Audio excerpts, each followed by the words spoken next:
Welcome to yet another YouTube episode of Mr. A's class. As usual for the test coming up, which is on Friday, Chapter 9 test on the Americas. This is the review session for it. I will review the review questions on the sheet, and then I will give you the bonus question at the end. And then, as usual, also beneath the YouTube video is the link to the review quiz, which you can take and email to me or just print out and give it to me. So let's just get started with this. Question number 1 on the Americas test review sheet. I can describe what Mesoamerica means, and the answer for that is that it means Middle America or Central America. Okay, I'll accept either one of those answers, Middle America or Central America. Number 2, I can describe what Beringia was. The answer for that, Beringia was a glacier land bridge that connected Asia and North America. It was a glacier land bridge that connected Asia and North America. Number 3, I know it allowed early Americans to build a society/empire, and why? The one thing that allowed early Americans to actually build a society and an empire was farming. Why farming? Well, it allowed them to live in one place for a longer period of time. So it's farming, and for the why, it allowed them to live in one place for a longer period of time. You don't need this part in your answer, but remember, before they were farmers, they were hunter-gatherers, which meant they constantly had to move around. And when you're constantly moving and following your food source, you can't set up cities and a government and an actual empire because you're constantly moving, you're nomadic. So anyways, number 4, I can describe what the climate is like in Central and South America. It has a mild climate with good rainfall and is usually very warm. I'll say it again. It has a warm, mild climate. Well, it has a mild climate with good rainfall. Okay, usually warm out. And of course, this makes the soil very fertile and good for farming. And you will get lots of rainforest. Number 5, I can describe the class structure/pyramid of the Inca Empire. At the top of the pyramid, we have the royal family. Number 2 down, we have priests and army commanders.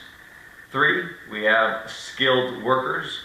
And 4, at the bottom, we have the farmers, herders, and soldiers. Number 6, I can describe 2 things about Mayan religion. Number 1, religion was at the center of Mayan life. Number 2, most buildings were dedicated to a god for sacrificing. Most of the large buildings that we saw in the cities, the pictures, Tikal for the Mayans and Tenochtitlan for the Aztecs, most of the big buildings were built, they're dedicated to gods for sacrificing. Number 7, I understand why the Aztecs and Mayans wanted slaves through war. Well, plain and simple, they wanted captives more than they wanted land, because this meant more people to sacrifice. And when your crops and good weather all depended on, and victories and battles all depended on the gods and on religion, it was very important to sacrifice. So they wanted people for sacrifices. On the back, number 8, I can describe where each empire is located. Let's start with the Maya. I want to know what America they're on, and then I want specifically where are they. So for the Maya, it's Mesoamerica, and they're on the Yucatan Peninsula. So Mesoamerica, and they're on the Yucatan Peninsula. For the Aztec, they are also in Mesoamerica, and they're located mostly, their capital city anyways, on Lake Texcoco. So Mesoamerica, and then they're in on Lake Texcoco. Inca, they're located in South America. They're the major empire we studied that was in South America. And specifically, they are in the Andes Mountains. Number 9, I can tell how the Aztec Empire was started. The Aztec Empire started through war and conquest. The Aztec Empire started through war and conquest. It's not a peaceful beginning. Remember, they conquered the Toltec. So the Aztec Empire started by defeating the Toltec and taking their business on obsidian. Number 10, I can list 3 reasons why the Spanish defeated the Aztec and the Inca empires. 3 reasons why the Spanish defeated the Aztec and the Incas. Number 1, the Spanish used their horses and guns to scare them.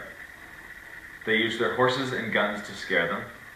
Number 2, local tribes helped Cortez fight the Aztecs. I'll say number 2 again. Local tribes helped Cortez defeat the Aztecs. You don't have to put this in your answer, but remember the local Indian tribes, the local Native American tribes, they did not care for the Aztec because they were kind of the bullies of Mesoamerica. They sacrificed, they conquered, and they had to answer the Aztecs. So they were ready to see them go, and they were willing to help Cortez do that. And then the last one, number 3, the Spanish brought over diseases which killed the Aztec. The Spanish brought over diseases that killed the Aztec. Number 11, I can describe how the 3 empires used artwork and storytelling. The answer for 11, they used it to record their history and stories. They used it to record their history and stories. Remember, they did not have a written language. They only had an oral language. It was an oral tradition as far as keeping their records and stories in history. Yeah, so as we saw also in the movies, we have a lot of pictures on the buildings and also in the codices, their history books. 12, I can list 2 Mayan achievements in astronomy and math. And the answer for that, they made a calendar and math system to keep track of the months, years, and seasons. I'll say it one more time. They made a calendar and math system to keep track of the months, years, and seasons. And this let them know when to plant crops and when to harvest them, when to go to battle, and things like that. Remember, they studied astronomy a lot, the sky, because they felt that's how the gods communicated with them. So they made a lot of achievements in astronomy. So anyways, there's all 12 questions there. The bonus question for Chapter 9, the Americas. Let's keep it simple. You can find it in your notes if you don't remember it in class. What was the name of the island that Christopher Columbus landed on when he came to the Americas? What was the name of the island that Christopher Columbus landed on when he came to the Americas? Remember, this wasn't on purpose. He thought he was in Asia, but he landed on this island instead, and he claimed it for Spain. So what's the name of that island?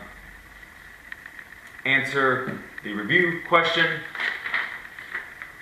Get back to me. It has to be in person at school. Answer the review sheet, and I'll see you in class. Have a good rest of the day. Thanks for watching. See ya.